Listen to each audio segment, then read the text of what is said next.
5 a.m. in New York City, 10 a.m. in London. Good morning, I'm Bonnie Quinn with your Bloomberg Brief. Let's get you set up for the day.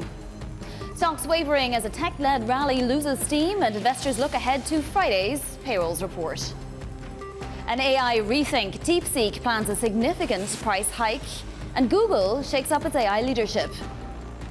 And President Trump reportedly has spoken repeatedly with Fed Chair Warsh since he became head of the central bank. Another roller coaster ride for South Korea's stocks today. Let's check in on the Asian session with Winnie Su in Hong Kong. Winnie. Yeah, good morning, Bonnie. Well, we are seeing memory stocks leading declines in Asia today, especially following those disappointing earnings from the likes of SanDisk and Western Digital. Now, the expectations have been running sky high, but investors still demand more. They want to see stronger outlook and stronger pricing power, and that is why you are seeing Samsung and SK Hynix leading losses today, dragging the Kospi down by almost 5%. Now, flip the board, you take a look at the broader Asia market. We are seeing that regional benchmark down more than 1%, while the Japanese yen still stabilizing right below that 158 handle against the dollar after that historic U.S.-Japan intervention. But still, when it comes to bond space, we are seeing, in fact, Japanese bonds extending a bit of gains following those firmer demand for the JGB 30-year bond auction earlier today, indicating a bit of a calm after all these markets really struggling amid the fiscal concerns. All right, Winnie, thank you so much. That's the Asian session with Winnie Su. Now over to London for a look at Europe with Justina Lee. Justina. Good morning, Bonnie. It's one of those weeks when it feels like everyone in Europe is on vacation, and maybe we should be too. It's been pretty quiet, but still another positive day as the Stocks Europe 600 extends that record high. We've had another set of pretty good earnings numbers, from the likes of advertising agency WPP and also an Italian bank like Banco BPM, and that is like fueling further gains in banks, which is a very important sector to the European index.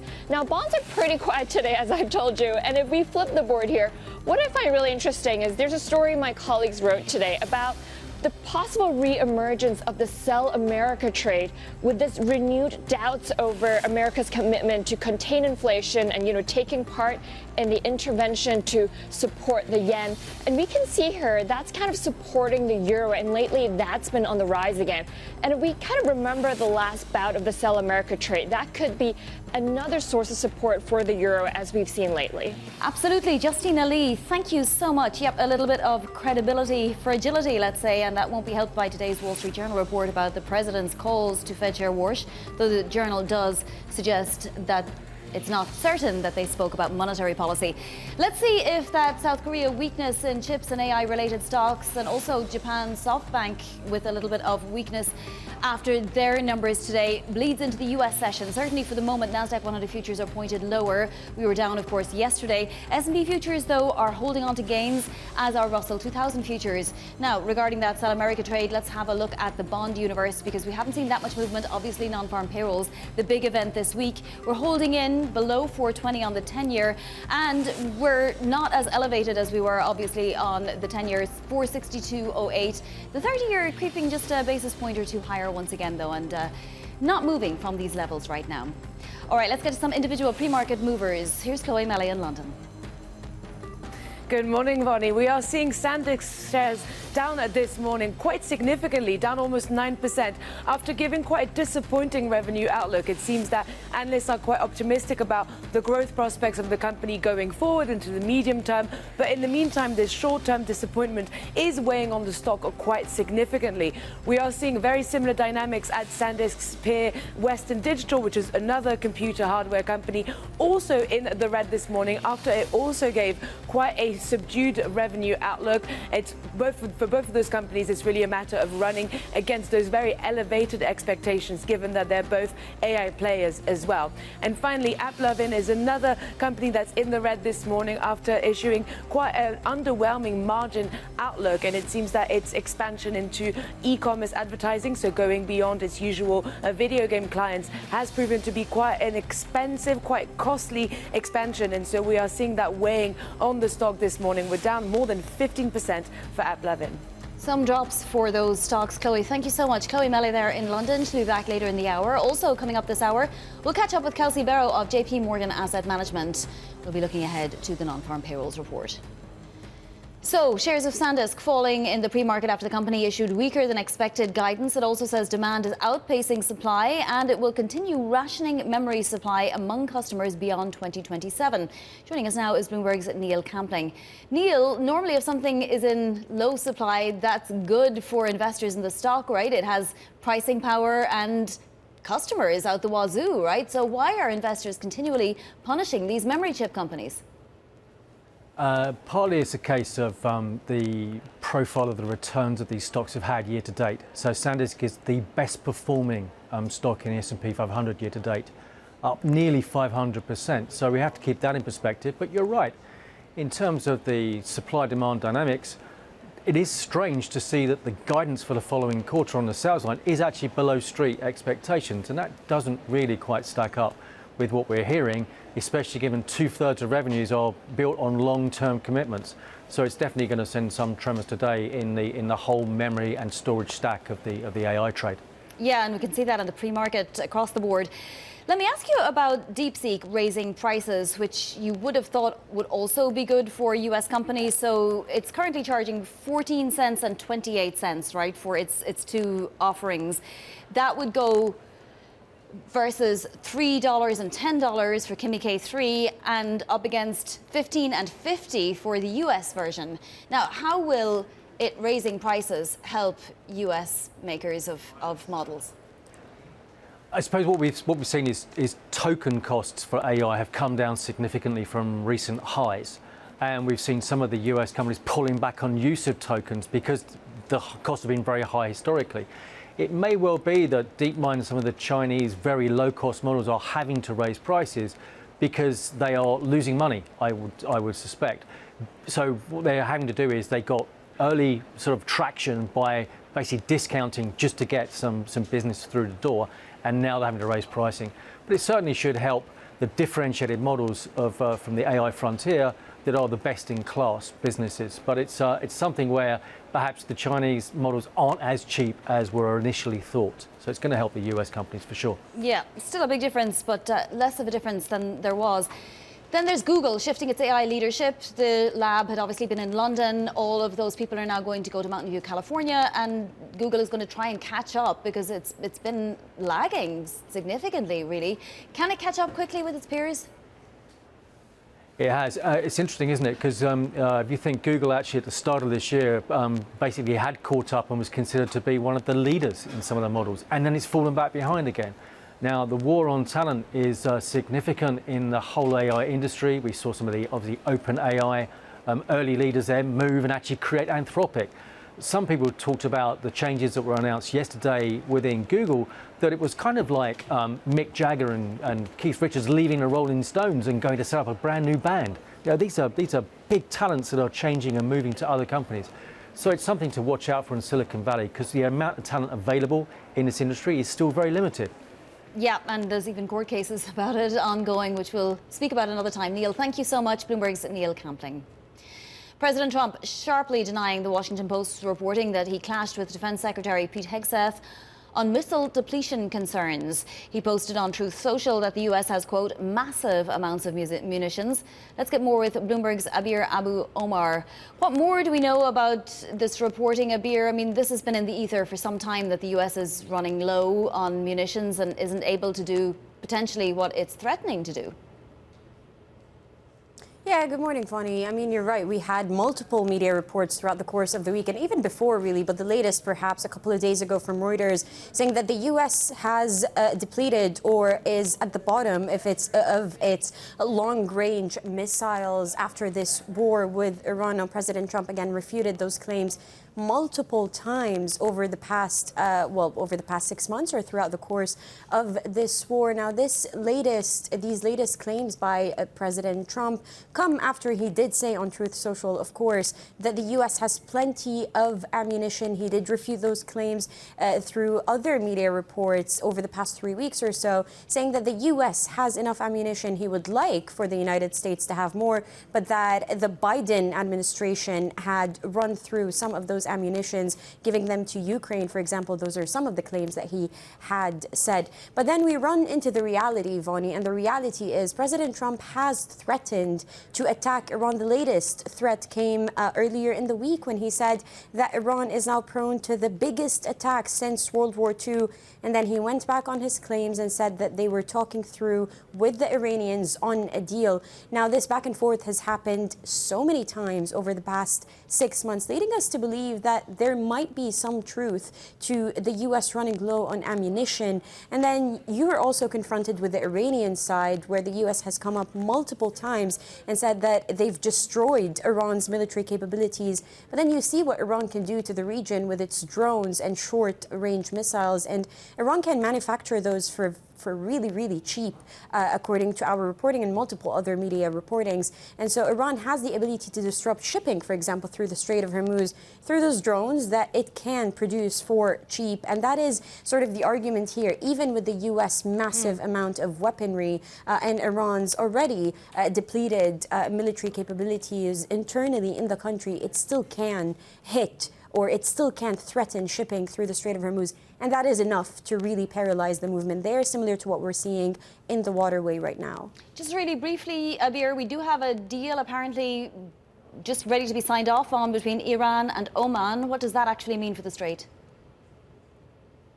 Yeah, that's a good question. We don't have a lot of clarity on what exactly the deal will entail. We know that it will ensure some kind of mechanism to help ships through the Strait of Hormuz, or to help ships have a trickle of movement through the Strait of Hormuz. We await the blueprint that we have reported will come out probably later today from both Iran and Oman. But the Iranians are adamant that Washington had no involvement whatsoever in those negotiations, that these are negotiations between them and Oman to reopen the Strait of Hormuz temporarily and maybe not even immediately, Vonnie. All right, Abir. Thank you so much, Abir Abu Omar in Dubai.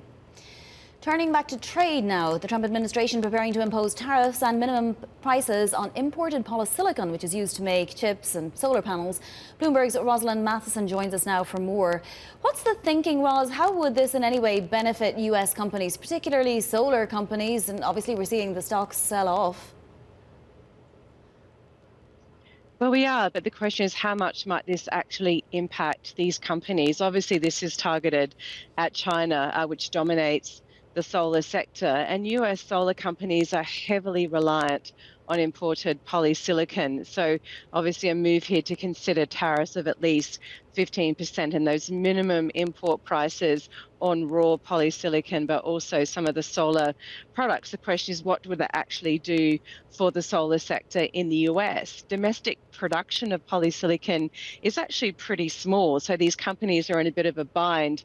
The idea is they would have some kind of leeway, a bit of a grace period to adjust to this. But does that mean anything in terms of production in the US, or does it just mean probably in the end higher prices potentially for US consumers? But it's part of this whole package, this approach by the Trump administration to try and bring manufacturing back to the US, to try and get more capital expenditure, capital investment happening in the US. And of course, in recent weeks, part of these growing tit-for-tat actions that are happening between the US and China, which are coming all in the run-up to this planned meeting between the presidents, Donald Trump and Xi Jinping. And that's only coming up in a matter of weeks. Exactly. Now, in terms of this particular policy, what manufacturers of polysilicon would, create manufacturing jobs in the US in order to get around these exemptions? Are there any out there that don't have operations in the US that might consider moving here? Well, at this early stage, it's very hard to say. There are only a couple, as I was saying, that produce domestically at the moment, and a lot of it is imported. And again, if you're a company looking at all of this, you've got to consider all the costs involved with moving production to the US. And it comes also as the Trump administration has really been pretty much anti-solar. Donald Trump has been very critical of the renewable sector in particular, and also solar, and rolling back, some of the tax credits, for example, that were available in the solar sector. So the question is, would you want to put your bets on the US solar sector if you're a company, if this is an an area that the administration, at least of Donald Trump, doesn't seem to be that supportive of. Again, this seems to be more targeted about China than anything else in terms of would it have an impact on the US economy? It's way too early to say. All right, Ros, thank you so much for the update as always. Rosalind Matheson joining us there from Singapore. Now to other top stories trending on the terminal this morning. SoftBank reporting a smaller than expected drop in quarterly profit. Performance was boosted by its stake in Intel and the value of TikTok developer ByteDance. Shares are lower though in Asia trading. Commerzbank shifted tone on a deal with UniCredit. In a statement, the bank said a strategy developed with UniCredit might be beneficial to investors.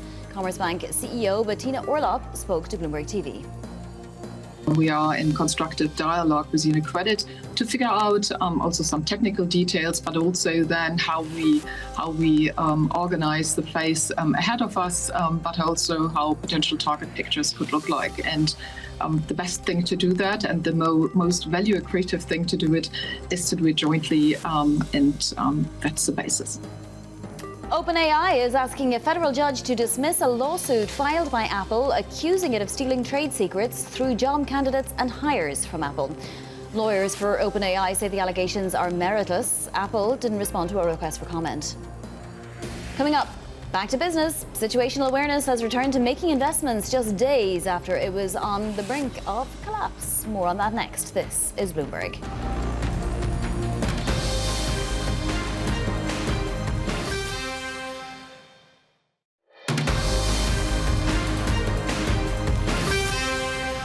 This is Bloomberg Brief. I'm Bonnie Quinn in New York. Situational awareness back in business. Bloomberg learning that the hedge fund has completed a $400 million investment to back a private company earlier this week. For more, Bloomberg's Jill Deesis joins us now. It wasn't a leverage bet, I'm imagining, Jill, so there's that. But also, do we know if this private company is in the AI space or what kind of space it's in? I mean, I think at this point, Bonnie, we're still obviously getting, very many details here. But I think obviously the most fascinating part of this entire story is really just obviously how much situational awareness was really on the brink of things here. And so obviously now, the fact that we do have these details here about this investment in, this private company, I think does indicate that, there's obviously going to be more to the story than, what looked like a pretty wide-scale implosion just a few days ago. Yes, and you have to just wonder at the speed at which, all this due diligence was done and that investment was already able to be made just days after collapse, as you say. But Leopold Aschenbrenner had put out that letter. He had tried to make sure that his investors continue to have confidence in him. Will this help? Yeah, I mean, I think that that's really the open question here, right? I think, it's a very difficult place to come back to when, you're obviously looking at some of these leverage bets and how, again, close to complete implosion situational awareness was. I mean, obviously capturing the attention of people around the world. And so, you're looking at this company in terms of how exactly do you trust this as an investment firm going forward? And I think that that's a really long road to sort of come back from. But as we've seen, a lot of different things that sort of unfold in this space. So I think it's one that's going to be, really key to really kind of, keep a close eye on going forward. And just one other detail that stood out to me. I mean, this was on top of a $100 million investment that Situational Awareness had already made in the same company. So you have to really underline the fact that when Leopold Aschenbrenner likes something, he's all in on it, right? Talk to us more broadly about hedge funds' performance in July. I mean, there was obviously that bruising AI sell-off. Yeah, I think that, when you're looking at the overall picture for hedge funds in July, really, really, really devastating picture for a lot of places. Obviously, some fared a bit better than others. I think this table right here really kind of indicates that, obviously the situational awareness, really stunning numbers there. But there were many others that were hit incredibly hard. One thing to kind of note, though, is that when you're looking at the overall picture from the year, a lot of hedge funds still did incredibly well through the first 6 months of the year. So even when you're accounting for these really massive losses in July for some of these hedge funds, you still are looking at some positive figures for the year, broadly. But it does kind of point again to what we've been talking about for months at this point, which is the volatility in the AI space, particularly in July, has been I think just incredibly notable. But again, looking at that overall performance, the fact that you can still kind of weather some of these storms despite that really volatile July really, I think, speaks volumes. volumes for performance of some of these hedge funds. Absolutely. They're doing what they say on the tin. Jill, thank you so much. That is Bloomberg's Jill Deeses. Coming up, a look at what else is making headlines in your front page news. That's next. This is Bloomberg.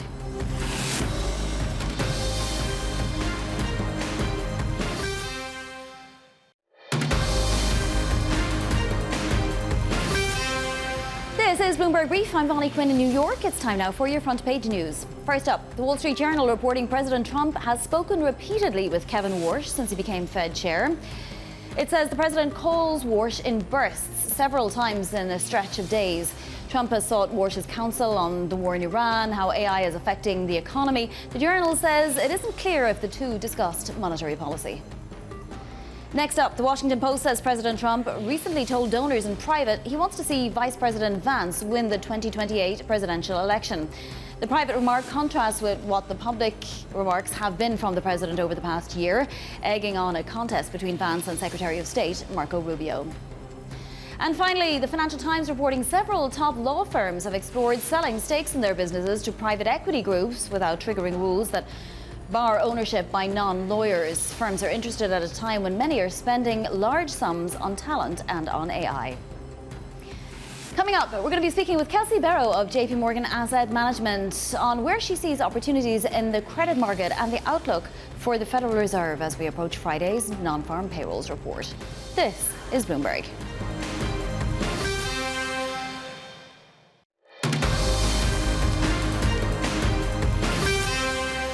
It's 5:30 a.m. in New York City, 10:30 a.m. in London. Good morning, I'm Bonnie Quinn with your Bloomberg Brief. Let's get you set up for the day. Stocks mixed as a tech-led rally loses steam and investors look ahead to Friday's non-farm payrolls report.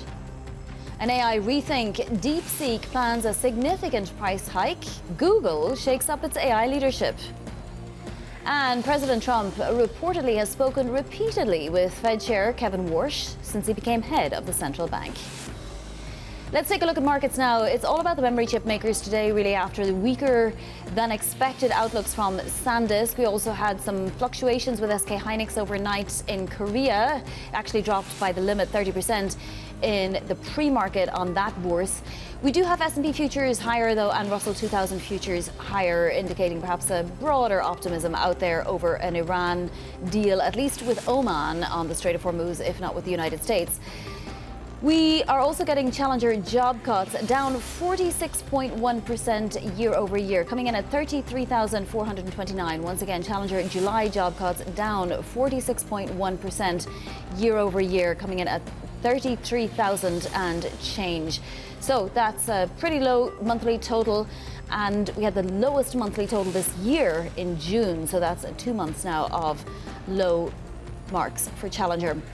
If we look at yields, the 2-year yield at 419.56 and really doing nothing on the 10-year and the 30-year also at 517.22, just hanging in where we are before tomorrow's payrolls report. Let's get to some individual market movers now, though, with Chloe Mele. Good morning, Bonnie. You've just mentioned SanDisk, so let's take a bit of a closer look there. We're down more than 9% in pre-market trading after the company provided a revenue outlook that was seen by analysts and investors as quite disappointing. Analysts have mentioned that they are still quite optimistic about the medium-term growth prospects for the company, but in the meantime, we are seeing this short-term disappointment really weigh on the shares this morning. It's a very similar story, similar dynamics with Western Digital, which is one of the peers of SanDisk, and there we also have a revenue outlook that missed expectations, that was seen as quite disappointing. Both of those companies were facing quite high investor expectations and did not quite manage to meet those. So this is part of this kind of broader AI player sort of story that we've seen playing out. And finally, let's go over to AppLovin, which is also down this morning and quite significantly in pre-market trading. We're down more than 15% after a margin outlook that was seen as quite underwhelming as well. It's been trying to expand into e-commerce and consumer advertising, so going beyond its normal video games customers, and that has been quite a costly expansion. And so we are seeing that weighing on the margin and therefore weighing on those shares this morning as well. All right, Chloe, thank you so much. That's Chloe Mele there in London. One more time, I just want to let you know that the Challenger Grain Christmas job cut announcement's out, down 46.1% in July year over year. That's 33,429 job cuts announced, which is lower than the previous month of 45,849. So that number, good for the Fed, and that continues to drop. Joining us at the desk is Kelsey Berro, fixed income portfolio manager at JPMorgan Asset Management. Once again, I mean, as much weight as you put on Challenger or no, we didn't actually see anything to be concerned about here. Right, and it's consistent with a lot of other data points that we have seen. Earlier this week, we had the JOLTS report, which has a layoff rate that remains low. We'll have the initial jobless claims later this morning. We get that every Thursday. That has been very low. And so, you know, I think that the picture as it relates to the risk of elevated layoffs or firings is very benign. That said, the jobs data that we've got all year has been pretty volatile. So if we were to start getting weaker data or evidence of wage pressures, would it surprise you? So I do think we have to be prepared for some type of trend shift at some point, because we are in a point right now where the market is very comfortable with the stability of the labor market. It's what's allowed the Fed to stay on hold. It's what's allowed them to be patient, even though we've seen this rise in inflation because of energy and other things. And so I do think that, you know, we should be watching it very closely. The three things that I'm watching for in the payrolls report: wage growth, as you mentioned, that's really key.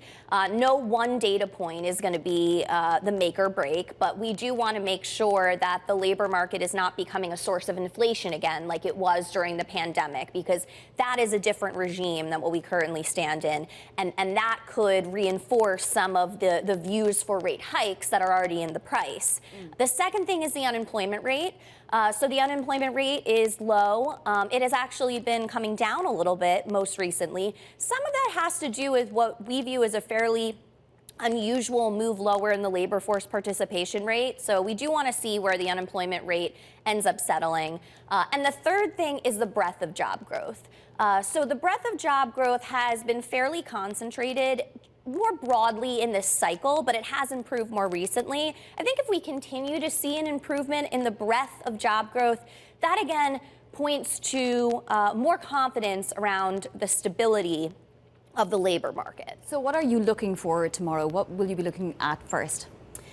So, you know, I think the unemployment rate, as I mentioned, is something that we're going to be watching. We're going to be watching job growth more broadly. It's interesting how the market has become more comfortable with low job growth numbers, you know, not necessarily being a concern. If you look at prior expansions, the pace of job growth we have right now is actually much lower than it was back then. But, you know, the key is really to look at aggregate income growth. And that is the speed limit for consumption. And that's what powers the economy. I think the additional thing that has really been underpinning the strength of the U.S. economy this year has been the AI build out and the resilience in business investment. It's really been less of a story about the labor market, I think, and more a story about this new emerging source of growth, which is business investment, and that is all, of course, centered around data centers and AI. Exactly. We'll have to see if there are more AI job losses in certain industries. We've been seeing that in various industries in the last couple of months, but also, as you say, wage pressures. On the one hand, you want the consumer to stay strong, but on the other hand, you don't want wage pressures to add to the inflationary environment. What did you make of this report this morning from the Wall Street Journal that the president is calling the Fed chair? Now, it didn't say that they were talking monetary policy, but... Yeah, so obviously there's some communication, or at least that's what's being reported. You know, to me, what I am focused on in terms of assessing the credibility of the Fed and their ability to act independently is looking at inflation expectations.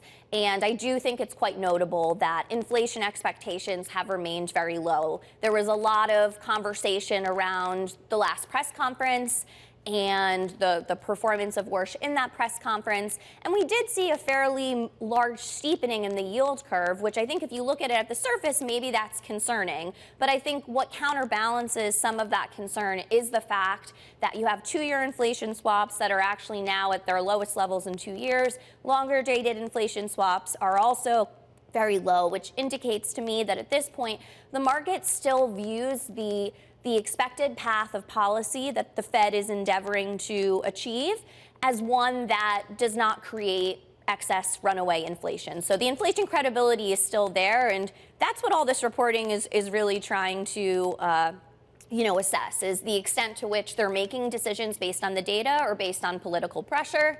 And at least as it relates to the inflation market is saying that the policy path is appropriate enough that we're not expecting a lot of excess inflation over the next many years. We have been hearing from various Fed speakers, though, most recently Mary Daly yesterday saying that, she would be looking for a hike if we are to continue to see these kinds of inflation pressures. Are you suggesting that a hike is necessary? It is potentially a consideration. I think it will depend on the data.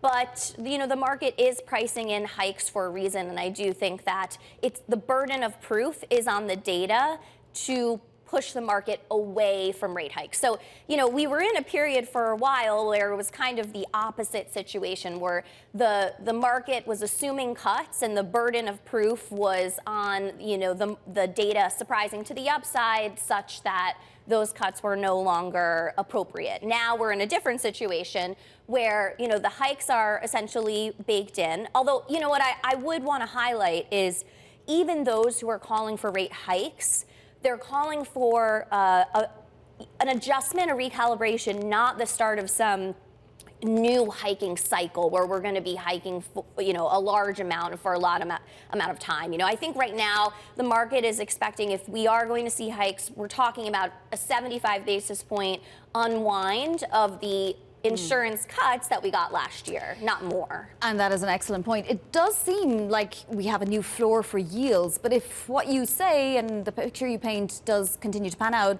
that hike that's priced in should come out slowly, no? It could, and that is a possibility. But there are a lot of steps between now and September in order to see that come to fruition. So our expectation is actually that the Fed stays on hold and you do start to see some of that premium associated with a September rate hike start to come out. But admittedly, there are a lot of steps between now and September. We have 2 payrolls reports, 2 CPI reports, 1 PCE report. Obviously, I'm counting. Yeah. And you have the Jackson Hole symposium at the end of the month, which I do think is taking on increasing importance because there's been, some confusion about where Warsh stands within this debate. And it could be anything from bland to extraordinary on the spectrum, right? Right. Kelsey, is it a precarious time to be investing? Where are you trying to pick up incremental yield right now? Right. So I would say, taking that step back, looking at a labor market that is stable, looking at very strong business investment. The earnings season has been going very well, especially from the perspective of the credit markets. And so we do feel comfortable extending into credit. And we're seeing a lot of opportunities within the investment grade and extended sectors for incremental pickup of yield and spread. You could look down the capital structure at energy, hybrids, and utilities. That's linked again to that data center build out. We are looking at some of the data center deals. And more broadly, this is a yield environment that has been met with a lot of positive reception by investors. So I do think that, in the past, when we got to these yields, maybe there was a little bit more trepidation around what it meant and if it would be sustainable. What I'm seeing is that at these yield levels, we're seeing a lot more demand for fixed income coming into the market. Flows are positive, and it's supporting what is going to be probably another 6 to 12 months of a lot of supply as businesses continue to issue to fund all of this investment. Yep, there seems to be no end in sight. Kelsey, thank you so much for your thoughts today. That is Kelsey Berro of JPMorgan Asset Management. Now to all the top stories trending on the terminal this morning. Situational awareness investing again just days after it narrowly avoided collapse. Founder Leopold Aschenbrenner reportedly invested $400 million in a privately held company it already had an investment in. A representative for Situational Awareness declined to comment. Meta says one of its AI models accessed the internet and breached systems of a third-party service during cybersecurity testing. The hack follows multiple reports by other companies, escalating concern over their control of AI. FIFA leaders reaffirmed their full support for Gianni Infantino following a meeting between the Secretary General and the board. Several football organizations, including UEFA, publicly denounced Infantino after he announced now dropped plans to privatize FIFA's commercial business. Coming up, $101 billion worth of SpaceX stock to hit the market. More next. This is Bloomberg.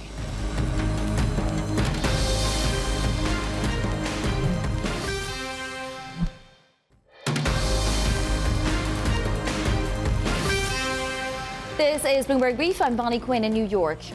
A leadership shakeup underway over at Google, the tech giant appointing a new AI research head, while DeepMind co-founder Demis Hassabis steps back.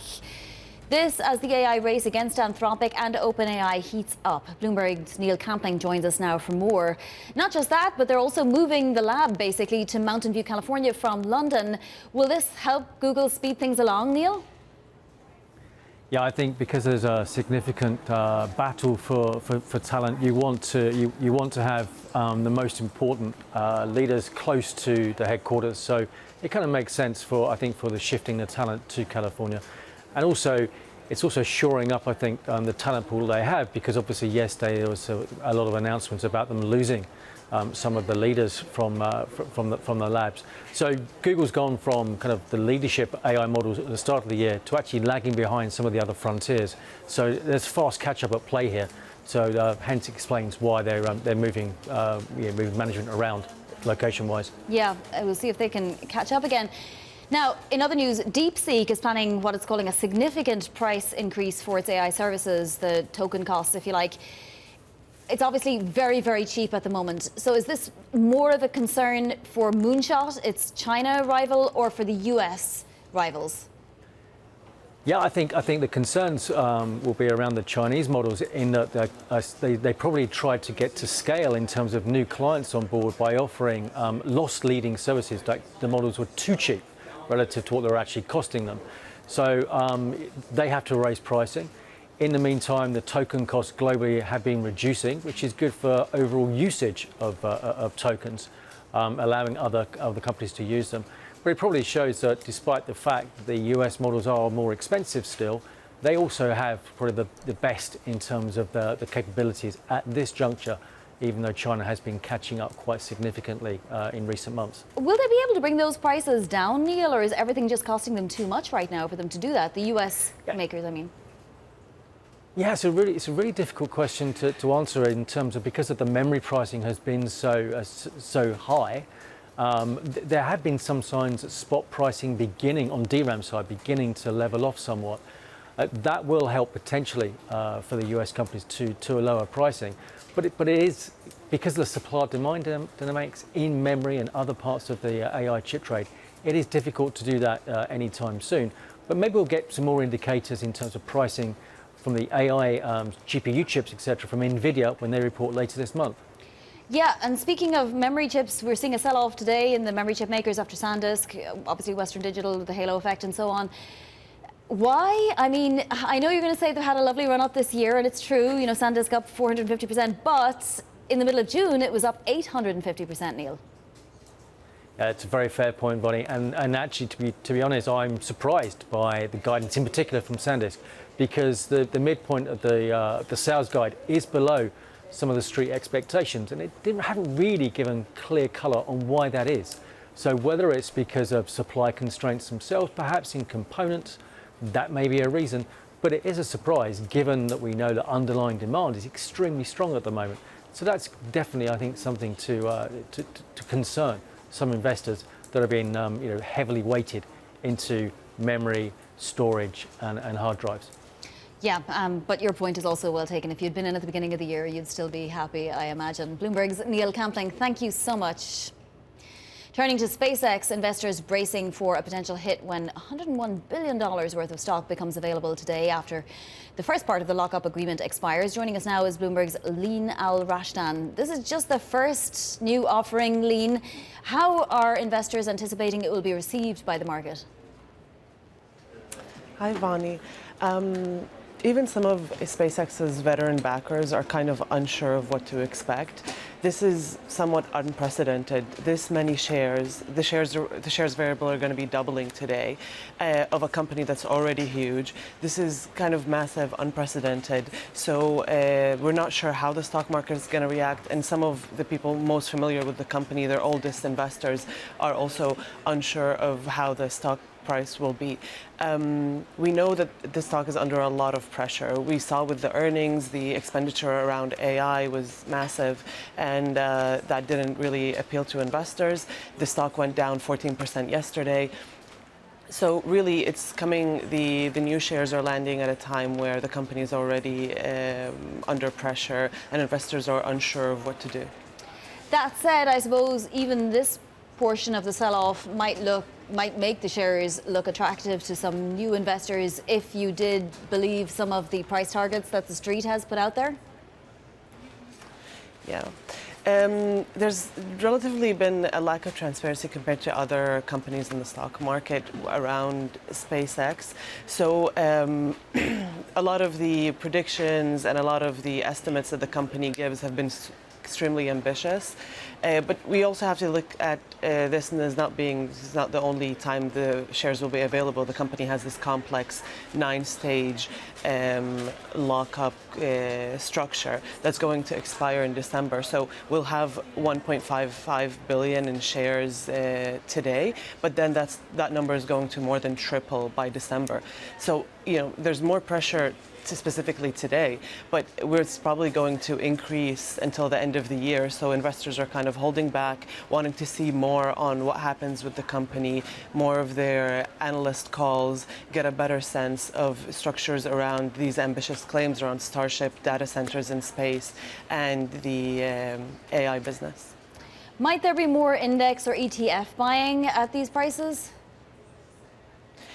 We're honestly not sure. Some of the investors that we've spoken to have said that they're kind of holding back. Some have sold off their shares when the price of the stock was higher.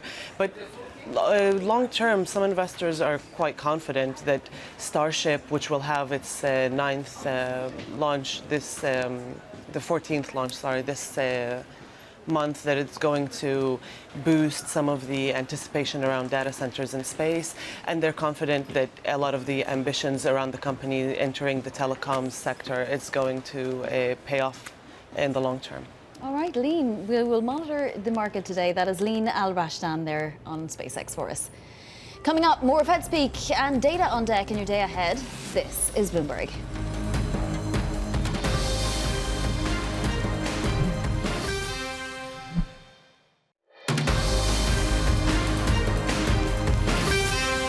This is Bloomberg Brief. I'm Bonnie Quinn in New York. Now, let's take a look at what's ahead today. First up, more data. Initial jobless claims coming out at 8:30 New York time. We also get Fed speak from St. Louis Fed President Alberto Mosallam. That's at 5:30 p.m. And in terms of earnings on deck, well, we have Warner Brothers and Keurig Dr. Pepper reporting before the bell. Lyft, DraftKings and Microchip Technology among those reporting after the market close. Let's take a look at some brutal earnings moves. Western Digital dropping 14% after a pretty tepid revenue outlook. Now, in terms of metrics, it did a little bit better than SanDisk in terms of comparison with street estimates, but both of those stocks and the memory chip makers in general selling off wildly today. AppLovin also down more than 14% after it missed on revenue estimates, and Honeywell Aerospace also 14% lower. It updated its full-year outlook on supply chain issues, sending that stock down. Here's your macro picture for the day. So obviously a little bit of wait-and-see mode before the non-farm payrolls report, so not much happening with yields, slightly lower in terms of bonds. Brent crude below 80 on the Iran-Oman deal, and S&P futures pointed higher. Nasdaq futures, though, they're lower. That's it for Bloomberg Brief.